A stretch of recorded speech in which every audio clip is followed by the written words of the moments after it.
Welcome to பாபிஸ் kitchen. இன்னைக்கு பாபிஸ் கிச்சனில் தக்காளி வச்சு ஒரு சாதமும் கத்திரிக்காய் வச்சு சுட்ட கத்திரிக்காய் பொரியலும் செய்வோம். அதுக்கு ப்ரெஷர் குக்கரை வச்சு ஆன் பண்ணி வச்சுருக்கேன். அதில் ஒரு 3 ஸ்பூன் நெய்,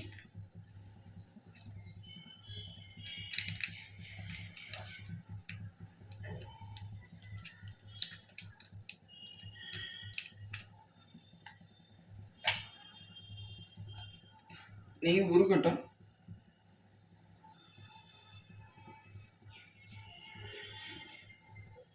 நெய் நல்லா உருகிடுச்சு. இப்போ ஒரு துண்டை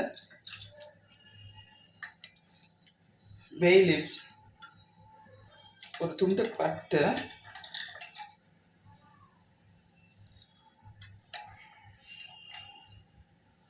ரெண்டு கிராம்பு, கொஞ்சோண்டு பெருசீரம்,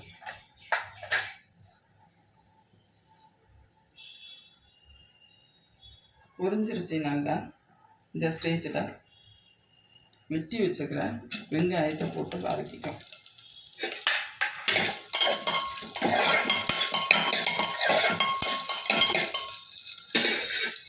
சிம்மில் போட்டு அரைக்கிறத அரைச்சிட்டு வந்துடும். ஒரு பெரிய வெங்காயத்துக்கு 2 சைஸ் மீடியம் சைஸ் தக்காளி எடுத்துருக்கேன். அதுக்கு என்னென்னு அரைச்சி எடுத்துகிட்டு வந்துடும். வெங்காயம் நல்லா வதங்கிட்டு இதில் வாக்கில் வெட்டி போடணும்.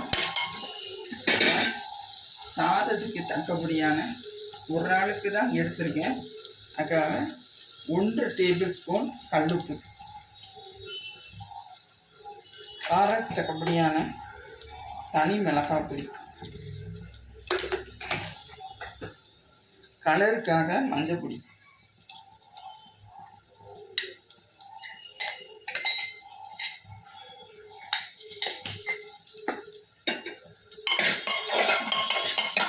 மிளகாய் போட்டு வதக்குங்க. இப்போ அரைச்சி எடுத்துருந்தோம். நல்லா மசாலா உள்ளே இறங்கி நல்லா வெங்காயமும் வதங்கிட்டு இப்போ தக்காளி சாறை சேர்த்துடலாம். 1.5 டம்ளர் அளவுக்கு தக்காளி சாறு சேர்த்துருந்துச்சு. இப்போ அடுப்பை ஆன் வச்சுட்டு கொதி வரட்டும். அதுக்குள்ளே நம்ம அடுப்பை தக்காளியை சுட்டு எடுத்துடலாம். அடுப்பில் கத்திரிக்காய் வச்சாச்சு.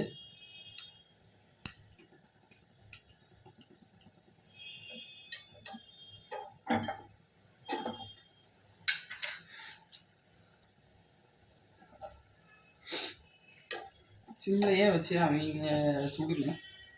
இங்கிட்டு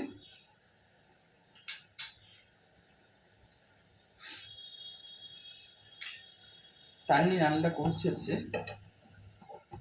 இப்போ அரிசியை போட்டுடலாம்.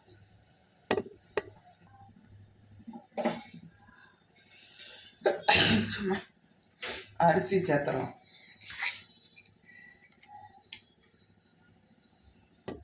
அரிசி ஃபுல்லும் சேர்த்தாச்சு. மூடி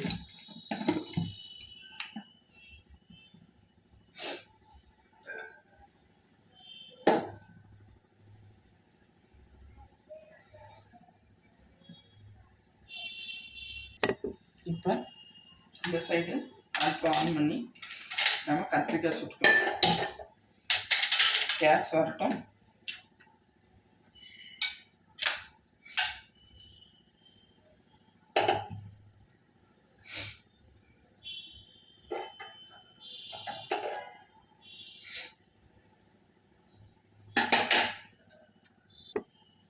இப்போ விசில் இந்த கேஸ் வந்துருச்சு.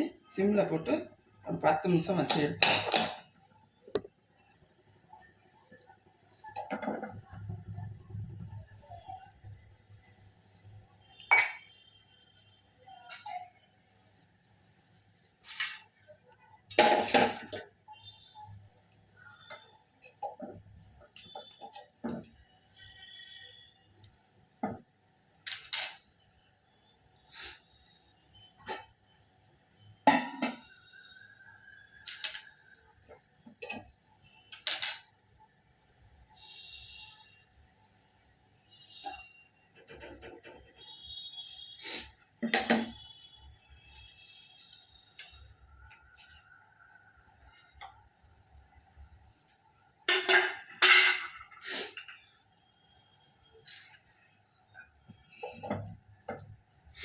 திருப்பி திருப்பி விட்டு நல்லா சுட்டுக்கணும். கொடுங்கன்னு வச்சுக்கோங்க.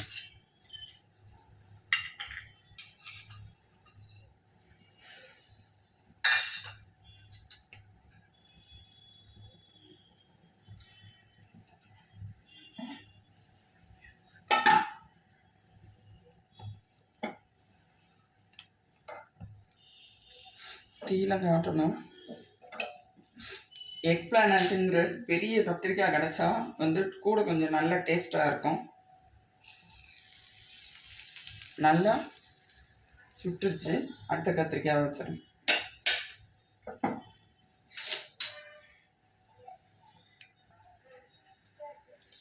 எல்லா கத்திரிக்காயும் சுட்டாச்சு. இப்போ ஆறட்டும். ஆறினோடனே ஸ்கின் ரிமூவ் பண்ணிட்டு வெட்டிக்கலாம். இப்போ பேனை வச்சாச்சு. பேன் சூடாகிடுச்சு. ஒரு 5 ஸ்பூன் எண்ணெய் ஊற்றிக்கோங்க. நல்லெண்ணெய் செஞ்சால் அவ்வளோ டேஸ்ட்டாக இருக்கும்.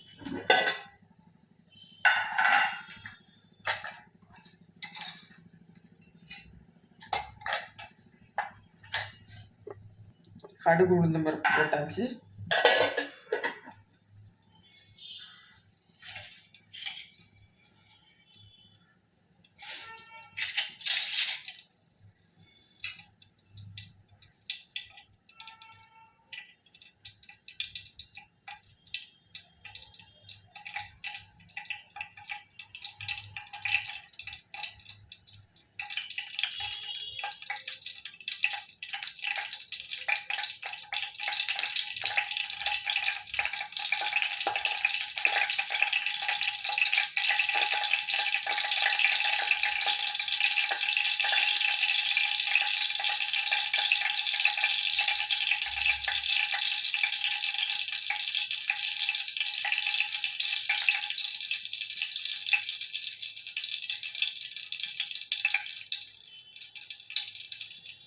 நல்லா பொரிஞ்சிருச்சு.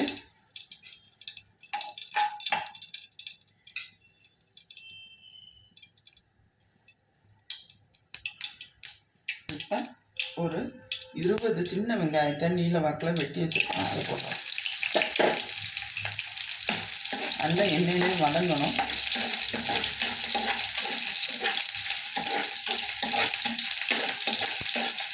வதங்கிருச்சு. நல்லா வதங்கிருச்சு. இது அவ்வளோ டேஸ்டானது. நல்லெண்ணெயில் துணி பாருங்கள், அவ்வளோ நல்லா இருக்கும். ஒரு சின்ன சைஸ் தக்காளியை விட சின்னதாக வெட்டி வச்சுங்க. அதையும் போடுறேன். தாய்மாய் செஞ்சு தக்காளி சாதத்தை ஆஃப் பண்ணியாச்சு. இதில் ஃபஸ்ட்டு சேர்த்தலாம்.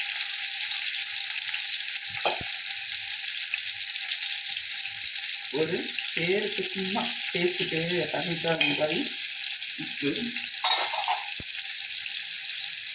புட்டு வெட்டி வச்சு தோல் நீக்கி வெட்டி வச்சுக்கிறேன் கத்திரிக்காய்.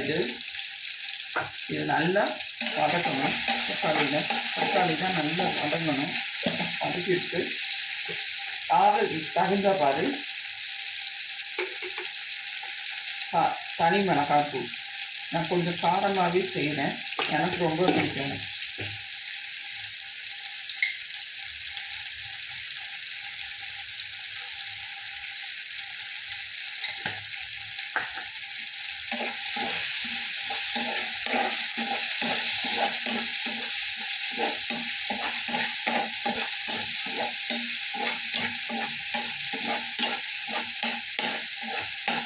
தக்காளி நல்லா எண்ணெயில் வதங்கி வந்துடுச்சு.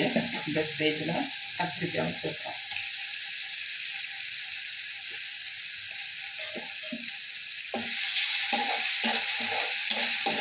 ஏற்கனவே கத்திரிக்காய் சுற்றுறதுனால கூட கொஞ்சம் நல்லா வேகணுங்கிற அவசியம் இல்லை.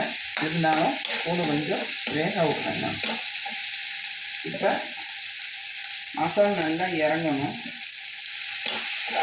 அது வரைக்கும் வதக்கிட்டு இறக்கிடும்.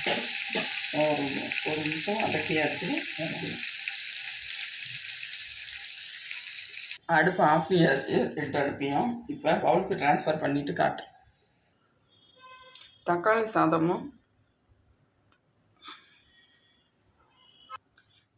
சாதமும் பொரிச்ச சுட்ட கத்திரிக்காய் பொரியலும் ரெடி.